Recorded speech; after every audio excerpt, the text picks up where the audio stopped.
பிப்ரவரி 14 திருச்சியில் தமிழக பாஜகவின் மிக பிரம்மாண்டமான ப்ரொஃபஷனல் கனெக்ட் தொழில்துறை வல்லுநர் பிரிவு நிகழ்ச்சியில் பாஜக தலைவர்கள் துறைசார் வல்லுநர்கள் பங்கேற்று பேசுகிறார்கள். பங்கேற்க QR கோடில் பதிவு செய்க. மெரினா லூப் சாலையில் இருக்கும் நடைபாதை உணவகங்களை அகற்ற சென்னை மாநகராட்சி முடிவு செய்துள்ளது. மெரினா லூப் சாலையில் சாலையோர உணவகங்கள் அதிகரித்து வருவதால் போக்குவரத்துக்கு இடையூறாக உள்ளதாக புகார்கள் எழுந்தன.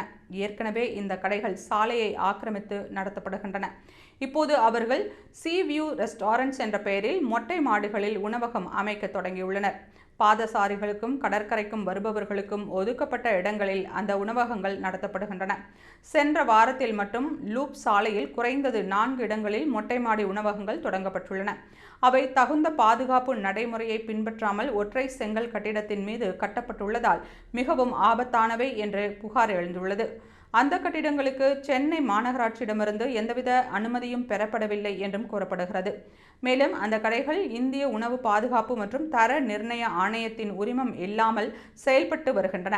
இந்த கடைகளில் பெரும்பாலும் இறால், மீன் மற்றும் கணவாய் உள்ளிட்ட கடல் உணவுகள் விற்கப்படுகின்றன. தினமும் மாலை மற்றும் வார இறுதி நாட்களில் அங்கு அதிக கூட்டம் காணப்படுகிறது.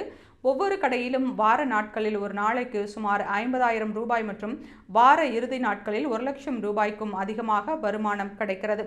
ஆனாலும் அவர்கள் மாநகராட்சிக்கு எந்த வரியும் செலுத்துவது இல்லை என்றும் கூறப்படுகிறது.